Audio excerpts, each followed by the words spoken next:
Miss হবে না আপনার পছন্দের টিভি শো। দেখুন জি5 অ্যাপে একদম ফ্রি। আচ্ছা, তুমি আমাদের বাড়িতে থেকে যাও না গো।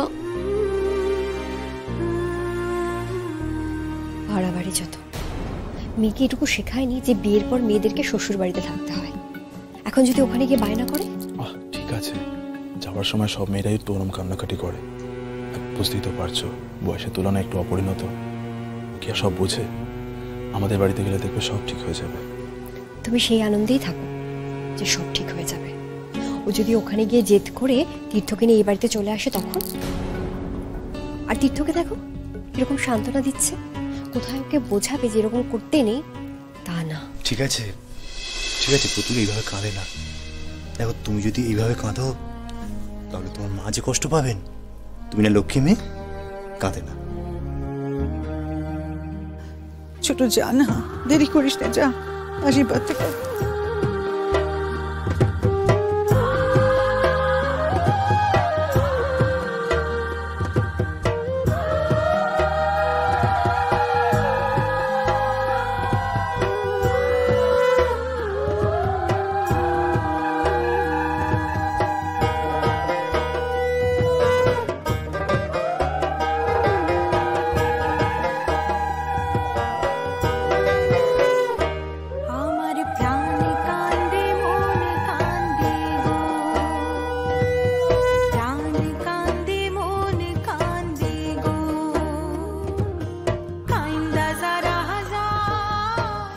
চুপ কর শোনা মা আমার, চুপ কর, কাঁদিস না।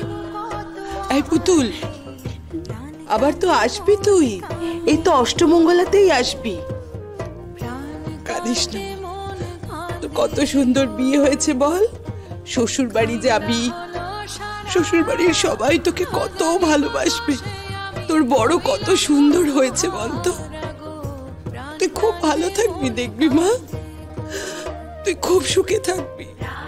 আমি তো ঠাকুরের কাছে সব সময় প্রার্থনা করি আমার পুতুল যেন ভালো থাকে, আমার পুতুল যেন সুখে থাকে।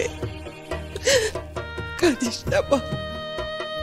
এই তো বউ ভাত হবে, আমরা সবাই যাব, দেখা হবে তো। আবার কাঁদছিস? বলছি না কাঁদিস না। তুই কাঁদলে আমাদের কষ্ট হয় না বল মা? আমাদেরও তো খুব কষ্ট হয়। চুপ চুপ চুপ। ও শিমুল, তোমরা আর কে কে আশীর্বাদ করবে সেরে ফেলো না, যাও। মা, এবার তো তোমাকে আশীর্বাদ করতে হবে। এবার তোমার আশীর্বাদের পালা, যাও। হ্যাঁ মা,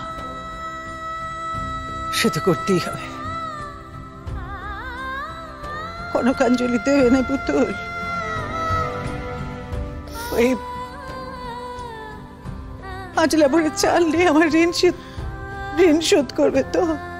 না মা, এক মুঠো চাল দিয়ে মায়ের ঋণ কখনো শোধ করা যায় না।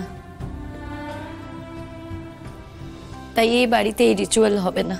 জি5 ডাউনলোড করুন আর সব এপিসোড দেখুন একদম ফ্রি।